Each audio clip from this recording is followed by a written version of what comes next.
മോളെ, എനിക്ക് അവിടെ ഇനി ഒരാഴ്ചയേ പണിയുള്ളൂ. അവർക്ക് ഞാൻ വയസ്സായി, എനിക്ക് ഒന്നാമത് പൊടിയൊന്നും അടിച്ചുകൂടെ, ചുമ. ഞാൻ ഇനി പണിക്ക് പോണില്ല മക്കളെ, നിർത്താം, വയ്യ എനിക്ക്.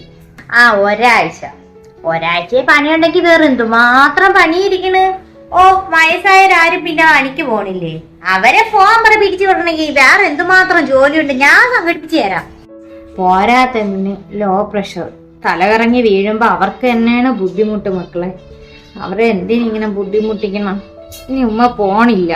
അത് പറഞ്ഞ എങ്ങനെയാണ് ശരിയാവണത്? ഇപ്പോഴത്തെ സാധന വിലയൊക്കെ നിങ്ങൾക്ക് അറിയാവുന്നതല്ലേ? എല്ലാരും ചോദിക്കുന്നു, നിങ്ങളമ്മോ ഗൾഫിലല്ലേ, പിന്നെ നിങ്ങൾ എന്തിനീ പണിക്കിറങ്ങി പോണതെന്ന്. നാട്ടുകാർക്ക് പറയാം, ഗൾഫുകാരനെന്ന് പേര് മാത്രമേ ഉള്ളൂ.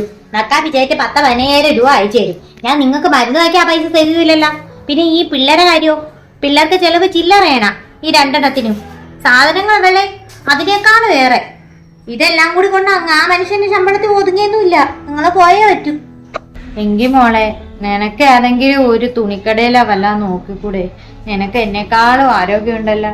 ഈ വീട്ടിലെ അല്ലറ ചില്ലറ പണിയൊക്കെ ഉമ്മ ചെയ്തോളാം, മക്കളെയൊന്നും കാര്യവും ഉമ്മ നോക്കിക്കോളാം. എന്നിട്ട് വേണം നാട്ടുകാര് പറയാൻ, കെട്ടിയോനും ഗൾഫിൽ പറഞ്ഞിട്ടോ അവിടെ ഊര് കണ്ടാ പോണെന്ന്. എന്തിനാ ഞാൻ ഇങ്ങനെ നാട്ടുകാരെ കൊണ്ട് ഇതൊക്കെ പറയിപ്പിക്കണത്? നിങ്ങളാവുമ്പോ പ്രായം ചെന്ന ആളല്ലേ, വെളിയിൽ ഇറങ്ങി പോയാലും ആരും ഒന്നും പറയൂല. ഞാനൊക്കെ ഒന്ന് അത്യാവശ്യത്തിനൊന്ന് പുറത്തിറങ്ങിയാൽ മതി അപവാദങ്ങൾ ഉണ്ടാവാൻ. പിന്നെ എന്നെ ഇവിടെ കെട്ടിച്ചെന്നത് ജോലി ചെയ്ത് ഈ കുടുംബം നോക്കാനല്ലല്ല, നിങ്ങൾക്ക് ഉത്തരവാദിത്തമുണ്ട് ഈ കുടുംബം നോക്കാൻ. പിന്നെ ഈ ഉള്ള വെയിലത്ത് നടന്ന് ഞാൻ എന്റെ സ്കിന്നൊക്കെ ആകെ കറുത്തു പോകൂലേ? എന്തൊരു വെയിലാണിപ്പോ. ഓ, സ്കിന്ന് ഡാമേജ് വരും, ഹെയർ ഡാമേജ് വരും. ഇതൊക്കെ നിങ്ങൾക്ക് പറഞ്ഞാലല്ല മനസ്സിലാവൂ. ഇനി ബാങ്കില് തൂപ്പ് പണിക്ക് അവര് വേറെ ആളിനെ വെക്കുമെന്നാണ് പറഞ്ഞത്. ഈ അസുഖമായ എന്നെ അവർക്ക് വേണ്ടെന്നാണ് പറയണത്. വയസ്സായ നിങ്ങൾ അവർക്ക് വേണ്ടേ? നിങ്ങൾക്ക് 100 കൂട്ടം പണി ഞാൻ ഉണ്ടാക്കി തരും. നിങ്ങളെ സമയം ഒരുപാട് വേക്കൻസി ഉണ്ട്. നിങ്ങൾ സമാധാനമായിട്ട് പോയിട്ട് വരും. ഇറങ്ങി പോയി. ഞാൻ പോണു.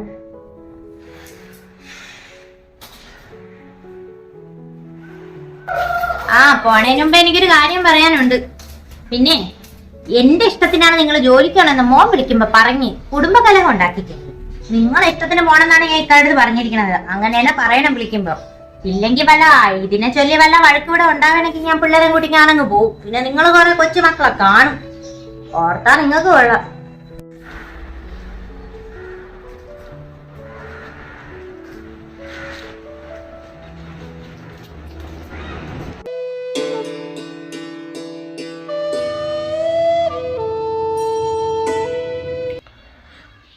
ഹലോ.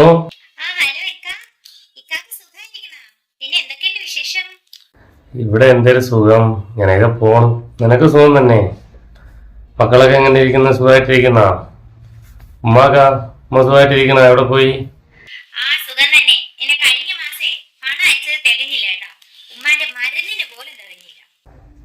നീ ഒന്ന് സമാധാനപ്പെട്. ഞാൻ തന്നെ ഇവിടെ ലൈസൻസിന് കൊടുത്തേക്കുന്നുണ്ടേ. ഈ ലൈസൻസ് എടുക്കാൻ നല്ല പൈസയാവും, അവിടുത്തെ നല്ല പൈസയാവും ഇവിടെ ടെസ്റ്റിനൊക്കെ. അപ്പൊ അതുകൊണ്ടാണ് നീ എങ്ങനെയെങ്കിലും ഈ മാസം ഒന്ന് അഡ്ജസ്റ്റ് ചെയ്യും. പിന്നെ ഉമ്മ ജോലിക്ക് പോകണമെന്നൊക്കെ പറഞ്ഞല്ലോ അവര്. എന്നെ അവിടെ കാക്കയെ വിളിച്ചപ്പോ പറഞ്ഞ് ഉമ്മ ജോലിക്ക് പോകണമെന്ന്.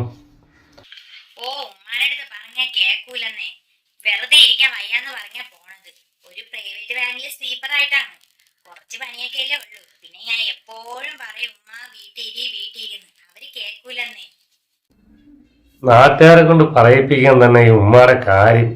ഞാൻ ഇനിയിപ്പോ വെള്ളിയാഴ്ച ഒന്ന് വിളിക്കാം, ജുമാ കഴിഞ്ഞിട്ട് വിളിക്കാം. ഉമ്മാടുത്ത് എനിക്ക് എന്തോ സംസാരിക്കാനുണ്ട്. നിങ്ങൾ വെറുതെ മിണ്ടായിരുന്നാണ്. ഉമ്മക്ക് അതാണ് സന്തോഷമാണെങ്കിൽ ഉമ്മ പോട്ട്. വെറുതെ വീട്ടിൽ ഇരുന്നാലും വല്ല അസുഖങ്ങളൊക്കെ വരും. പോയിട്ടത് അവരെ സന്തോഷമല്ലേ, അത് നടന്നോട്ട്. ഓ ശരി, പിന്നെ അങ്ങനെ ആവട്ടെ. ഞാൻ വെക്കണേ, ഞാൻ സമയം താമസിച്ചു, ലേറ്റായി. ഓക്കെ.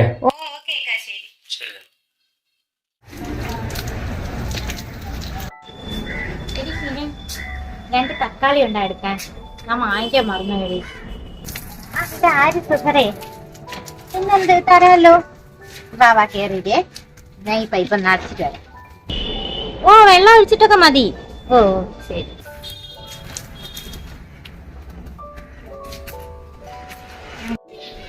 ഇതി ഞാൻ താണ്ടെ എടുത്ത്. പിന്നെ എന്തൊക്കെയുണ്ട് വിശേഷം? നല്ല വിശേഷം. ആ പിന്നീട് നിന്നെ അമ്മായി ജോലിക്കൊക്കെ പോണുണ്ടല്ലേ, അപ്പൊ കാശിനൊന്നും കുറവുണ്ടാവൂലല്ലോ. ഇതങ്ങ് വെച്ചാണ് അത്. ആ അത് അവര് ജോലിക്കൊക്കെ പോണുണ്ട്. വേറെ തുച്ഛമായ ഒരു 10-250 രൂപ കിട്ടും. അത് പിന്നെ അവര് തന്നെ അങ്ങ് കയ്യിൽ വെക്കുക. അവർക്ക് മരുന്ന് മങ്ങിനിയൊക്കെ വാങ്ങിക്കട്ടെ. ഓ നമ്മളെ തരയൊന്നുമില്ല. ഓ നല്ല ആളാണ്. കൊണ്ടെല്ലാം അങ്ങ് പൊതിഞ്ഞ് കെട്ടി അങ്ങ് വെച്ചേക്കും. പിന്നെ നിന്റെ ചേട്ടത്തിയൊന്നും വരക്കില്ലല്ലേ? ആരും ഇങ്ങോട്ടൊന്നും വരൂല. ഈ തള്ളയൊക്കെ അവരെ തലയിലായാലാ. ഇപ്പം ജോലിക്കൊക്കെ പോണുണ്ട്. പിന്നെ ഇവിടെ അല്ലെങ്കിലും ആരും വരൂല. ഈ കുടുംബ വീട് നമ്മക്കായിട്ട് നമ്മളിവിടെ കിടന്ന് കഷ്ടപ്പെടണം. അതാണല്ലോ മറ്റുള്ളവരുടെ തീരുമാനം. നമ്മളെ ഇളയ ആളിന്റെ ഭാര്യയായി പോയില്ലേ. ശരിയടി പോണേ ഞാൻ. എന്റെ അമ്മായി ഇപ്പൊ അവിടെ കിടന്ന് എന്നെ വിളി തുടങ്ങും. ഞാൻ പോണേ. ഓ ശരി സുഹറ, പോയിട്ട് വാ. എനിക്ക് ജോലിയൊക്കെ ഉണ്ട്.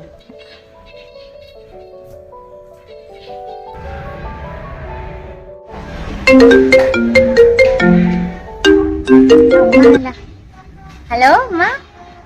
സുഖം തന്നെ. കിളവി പോയി. ഓ കിളവിയെ ജോലിക്ക് വിടാൻ പെടണ പാട്. കിളവിക്ക് പോകാൻ ഒരു താല്പര്യമില്ല. പിന്നെ ഇങ്ങനെ തള്ളി മുണ്ടി അങ്ങ് വിടേങ്ങി. ഓ വീട്ടിൽ നിന്ന് എന്തിനു വെറുതെ ഓരോരോ കുശുമ്പും കുന്നായ്മൊക്കെ ഉണ്ടാക്കണത്? ജോലി ചെയ്യുമ്പോൾ അതൊന്നും ഉണ്ടാവൂല. ഇന്ന് വയ്യെന്നൊക്കെ കുറെ നാടകമൊക്കെ കാണിച്ചു. ഞാൻ വിടോ? ഞാൻ ആരാണ് മുതല്? ഞാൻ ഓടിച്ചു വിട്ട്. ഇക്കാലത്ത് ഇക്കാക്ക് ഇഷ്ടമല്ല ഉമ്മ ജോലിക്ക് പോണത്. ഞാൻ പിന്നെ കിളവിയൊന്ന് ചെറുതായിട്ടൊന്ന് ഭീഷണിപ്പെടുത്തി. നമ്മളെടുത്താണ് കളി. ഓ അങ്ങനെയല്ലേ വിട്ടത്. അങ്ങനെ എന്തെങ്കിലും മോൻ്റെ അടുത്ത് വല്ല വിളിച്ച് പറയണെങ്കിൽ അപ്പോഴേ കൂടും മുറുക്കും കൊണ്ട് ഞാൻ എൻ്റെ വീട്ടിൽ പോകുമെന്ന് പറഞ്ഞു. നിങ്ങളിവിടെ ഒറ്റയ്ക്ക് കിടക്കേണ്ടി വരുമെന്നും പറഞ്ഞിട്ടുണ്ട്. കിളവിക്ക് അങ്ങനെ ഒരു പേടിയുണ്ട്. ചെറുമക്കളെ കാണാൻ ഇരിക്കില്ലെന്നേ. എനിക്കറിയാം പന്നെ കിളവിയെ കാണുമ്പോ കഴിയും. ഇതൊരു കഷ്ടപ്പാട്. ഈ കിളവി പറഞ്ഞാൽ ഞങ്ങളെയും കൂടി ഗൾഫിൽ കൊണ്ടുപോകാത്ത മനുഷ്യൻ. പിന്നെ ഞാൻ പിന്നെ വിളിക്കാം. കഴിഞ്ഞ മാസം അയച്ച പൈസ ഒക്കെ കിട്ടിയായിരുന്നാ? ഓ ഈ മാസം അയച്ചു തരാം കേട്ടാ. അപ്പൊ എന്തായാലും കിളവിക്ക് കൊടുക്കാൻ വേണ്ടിട്ട് കുറച്ച് പൈസ എന്റെ കയ്യിൽ തരുവെക്കാം. അത് ഞാൻ നേരെ നിങ്ങൾക്കങ്ങ് തരും. ഓ കിളവിക്ക് എന്തിനു പൈസ? അല്ല വേണമെങ്കിൽ ഞാൻ വാങ്ങിച്ചൊക്കെ കൊടുക്കും. മരുന്നൊക്കെ ഞാൻ വാങ്ങിച്ചു കൊടുക്കും. അതാ. ശരി അമ്മ, എങ്കിൽ പിന്നെ വിളിക്കാം.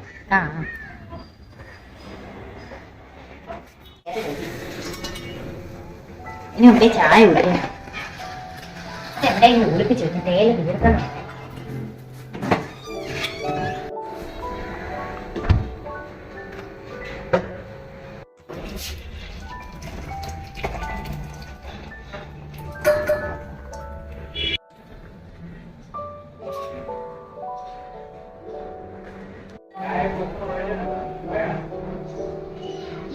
മക്കളെ, ആ ചായ മേശപ്പുറത്തുണ്ടേ, എടുത്ത് കുടിക്കാനായിട്ട് വരും.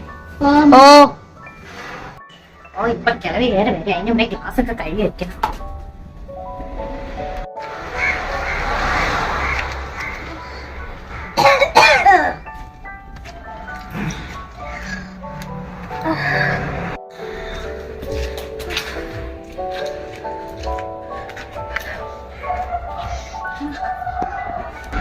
മോളെ,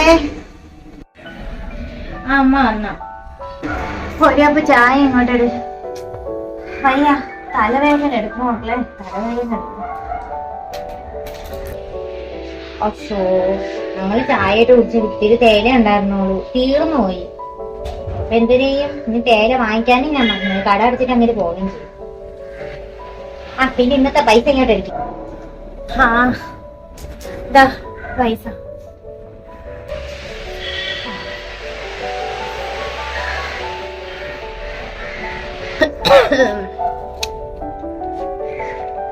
എന്തോളെ? ചുമ്മാ പറയാണ്. ചായയൊക്കെ കുടിച്ചിട്ട് തേയില ഒളിപ്പിച്ച് വെച്ചിരിക്കാണ് ഇവിടെ. മക്കൾ പോയി ഇച്ചിരി കപ്പില് വെള്ളം എടുത്തോണ്ട് വരും. പാപ്പു ചെല്ലു. മക്കള് വളർന്നു വരുമ്പോ ഇങ്ങനെ തന്നെ ചെയ്യലേ മക്കളെ, ആരോടും കേട്ടാ.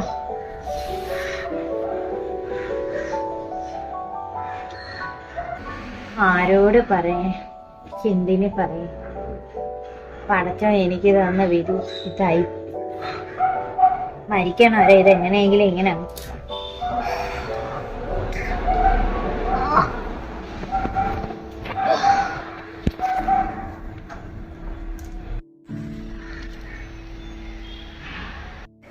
സമയം 9 ആയില്ലേ? ഇവര് പോണില്ലേ ജോലിക്ക്? എന്തോന്ന് കിടപ്പ എന്നല്ലേ അവര്?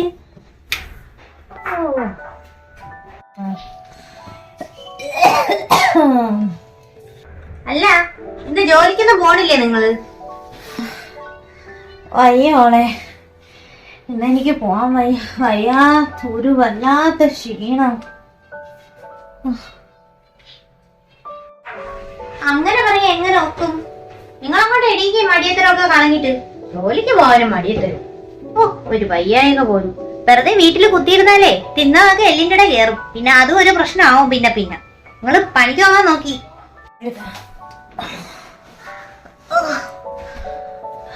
എനിക്ക് വയ്യാൻ കിട്ടാ മക്കളെ, തീരെ വയ്യ. ഓ, നിങ്ങളെക്കാളും വയ്യാത്ത മാമിമാരെ തൊഴിലുറപ്പിന് മറ്റേ മൺവെട്ടി എടുത്തോണ്ട് പോണ്. നിങ്ങൾക്ക് അത്രയ്ക്ക് വലിയ കണ്ടിട്ട് കുരുവൊന്നും തോന്നാനില്ല. നിങ്ങൾ പോവാൻ നോക്ക്. എന്റെ മോൻ, ഞാൻ അവന്റെ തള്ളയല്ലേ, അവ എനിക്കും കൂടിയല്ലേ അവിടെ കിടന്ന് കഷ്ടപ്പെടുന്നത്. ആ, കണ്ടില്ലേ പാമ്പ് തല പൊക്കിയത് കണ്ടില്ലേ?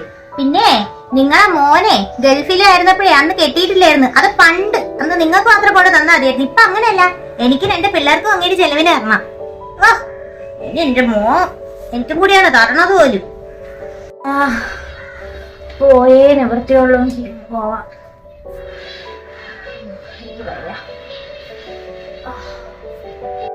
ആ, ബാങ്കിൽ നിന്ന് അവര് വിളിച്ചിരുന്നു. രാവിലെ അങ്ങോട്ട് ചെന്ന് അവിടെയൊക്കെ പോയി വൃത്തിയാക്കാൻ നോക്കി.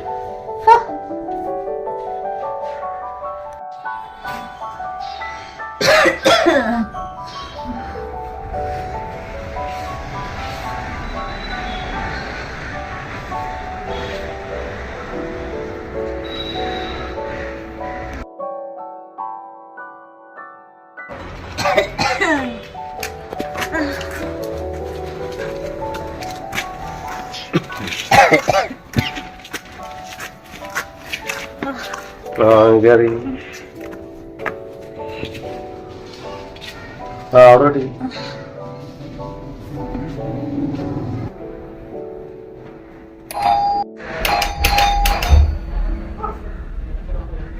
തൊള്ള പറഞ്ഞാണ് ഫോണും പേരടിക്കണ.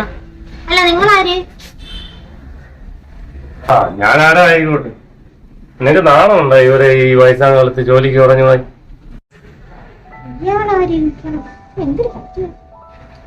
അല്ല, നിങ്ങളെ ഈ വീട്ടിലെ കാര്യം ഒന്നും അന്വേഷിക്കണ്ട. എന്തായാലും അവർക്ക് വയ്യാത്തോടെ കൊണ്ടുവന്നല്ലേ, അവിടെ എത്തിയിട്ട് നിങ്ങൾ പോവാൻ നോക്കും.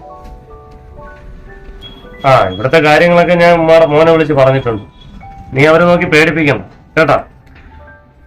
ഞാൻ നിർബന്ധിപ്പിച്ചതാണ് ഇവരെല്ലാ കാര്യം എന്റെ അടുത്ത് പറയുന്നത്. സത്യമായിട്ട് നീ നിന്റെ പിള്ളേരെ എടുത്തോണ്ട് പോകുമെന്നും പറഞ്ഞ് ഇവരെ ഭീഷണിപ്പെടുത്തിയെന്നാ വരട്ടിയെന്നാ എന്നൊക്കെ പറഞ്ഞു.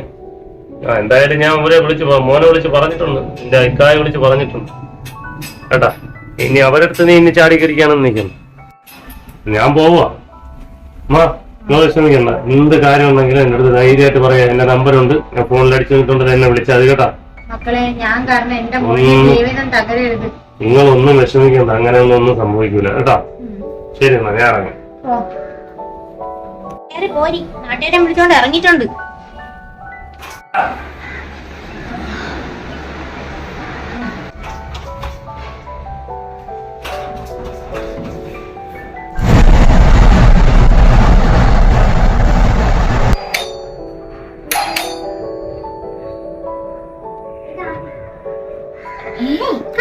ഒരു മുന്നറിയിപ്പ് ഇല്ലാതെയാണല്ലോ. വായിക്കവാ.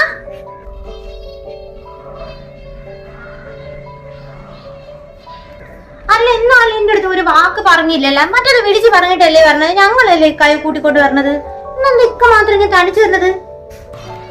നീ മിണ്ടരുത്. ഇവിടെ എന്റെ ഉമ്മ അവിടെ. അല്ല, ഇക്ക എന്തിന് ഇത്ര ദേഷ്യത്തില്? അതിന് ഞാൻ മുറിയിലുണ്ട്. ഇവിടെ ഉമ്മായി കൊണ്ടാക്കി ആരും അറിയാമോ? അത് സെയ്തിക്കായ.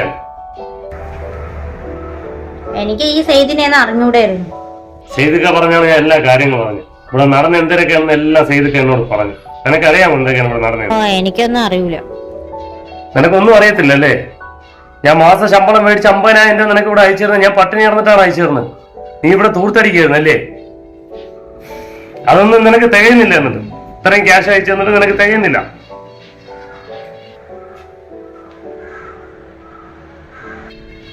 അത് തികയാത്തോണ്ടായിരിക്കും നീ എന്റെ ഉമ്മായി ഇവിടെ ജോലിക്ക് പറഞ്ഞു വിട്ടത് അല്ലേ? എനിക്ക് തിരിച്ച് പണി കിട്ടണ എല്ലാ ലക്ഷണവും ഉണ്ടല്ലോ. ആ മോനെ നീ ഇതെപ്പം വന്നത്? ഞാൻ ഒന്ന് രാത്രി വന്നിട്ട്. നീ ഒരു മുന്നറിയിപ്പും ഇല്ലാതെയാണല്ലോ വന്നത്. മറ്റേ വിളിച്ചൊക്കെ പറയണല്ലേ? അത് ഞാൻ അവിടുത്തെ ജോലിയൊക്കെ മതിയാക്കി നീ പോന്നു. എന്നാക്ക ചായ കുടിക്കും. അല്ല നിങ്ങൾ ഇനി എന്നാ തിരിച്ചു പോണത്? ഞാനി പോണില്ല. ഇനി പോണില്ലേ? ഇല്ല, പോണില്ലാന്നല്ലേ പറഞ്ഞ. നിങ്ങളൊന്നും എന്തൊരു പറച്ചിലാണ് മനുഷ്യ പറയണത്? ഒരാളെ കൊണ്ട് ഇപ്പോഴത്തെ കാലത്ത് ജീവിക്കാനൊന്നും പറ്റൂല. അതിന് ഒരാളല്ലല്ലോ, രണ്ടുപേരും പോണുണ്ടോ? അതിന് ഉമ്മാക്ക് വയ്യാതെ ഇനി അവരെങ്ങനെയാ ജോലിക്ക് ഇവിടെ? അതിന് ഉമ്മ അല്ലല്ലോ ജോലിക്ക് പോണേ, നീയാണല്ലോ പോണേ. ഞാനോ? ഞാനെങ്ങനെ ഈ തൂപ്പാരിയുടെ ജോലിയൊക്കെ ചെയ്യണത്? എനിക്ക് പറ്റൂല. അയ്യേ, ഞാൻ ജോലിക്ക് പോയ എന്റെ വാപ്പ വഴക്ക് പറയും. നിന്റെ വാപ്പായെ വിളിച്ച് ഞാൻ പറഞ്ഞിട്ടുണ്ട്. എന്റെ വാപ്പ പറഞ്ഞ എന്റെ ചെവിക്കൽ മുളക് 2 കൊടുത്ത് റെഡിയാക്കി നിർത്താനാ പറഞ്ഞേക്കുന്നത്. ഓ, വാപ്പാരുടെ അടുത്തും പറഞ്ഞ?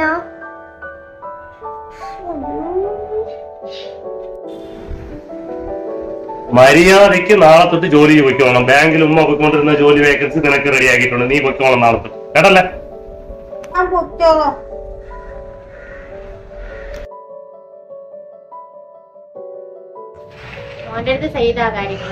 ചെയ്തിട്ട് വിളിച്ച് ഇങ്ങനെ പറഞ്ഞു കാര്യങ്ങൾ. അവ എന്നെ വഴി വെച്ച് കണ്ടില്ലായിരുന്നു. ഞാൻ അവിടെ എവിടെയെങ്കിലും കുഴങ്ങി വീണ് മരിച്ചത്. പഠിച്ചവനായിട്ടാണ് അവൻ ആ സമയത്ത് അവിടെ കൊണ്ടെത്തിച്ചത്. എല്ലാം അമ്മാന്റെ ഓരോരോ കളികൾ.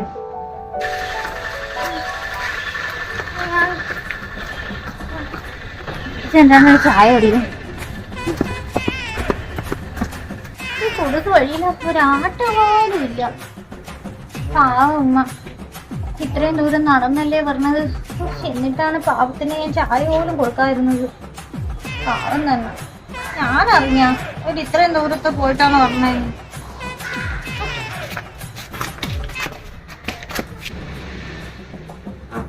മോള് വരണല്ല, നല്ല ക്ഷീണിച്ചാണ് വരണെന്ന് തോന്നുന്നു. വന്നല്ലേ ചായ തരോ? വയ്യമ്മ, തലവേദന എടുക്കണ. ചായ എടുക്കാം. നിങ്ങൾ അവിടെ ഇരി. ഉമ്മ ചായ എടുക്കുന്നത് അപ്പൊ അങ്ങ് പോയി സാറ് തന്നെ ഇട്ടങ്ങ് കുടിച്ചാൽ തനി കേട്ടാ. ഇട്ട് കുടിച്ചോളാം. അപ്പൊ മോക്ക് മനസ്സിലായ ഉമ്മ വെറുതെ എല്ലാം അവിടെ പോയി കിടന്ന് കഷ്ടപ്പെട്ടിട്ടാണ് പറഞ്ഞെന്നുള്ള കാര്യം മനസ്സിലായ? ജോലി ചെയ്യുമ്പോ അറിയാം അതിൻ്റെതായ പാട്. വീട്ടിൽ ഇരുന്ന് സുവിച്ച് തിന്നോണ്ടിരുന്ന മനസ്സിലാവൂല കേട്ടാ. ചെല്ലി പോയി ചായ എടുത്ത് കുടി. ചായ ഉണ്ടാക്കി കുടിച്ചാൽ ഇപ്പൊ നിങ്ങൾക്ക് എത്ര കിട്ടിയാലും നിങ്ങൾ പഠിക്കൂല. അയ്യോ,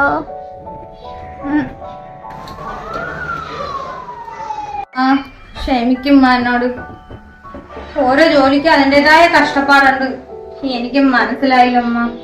ഞാൻ വിചാരിച്ചു ബാങ്കിലല്ലേ എത്തിപ്പൂല അങ്ങോട്ട് ഇങ്ങനെയൊക്കെ തൂത്ത് കളഞ്ഞാ മതി.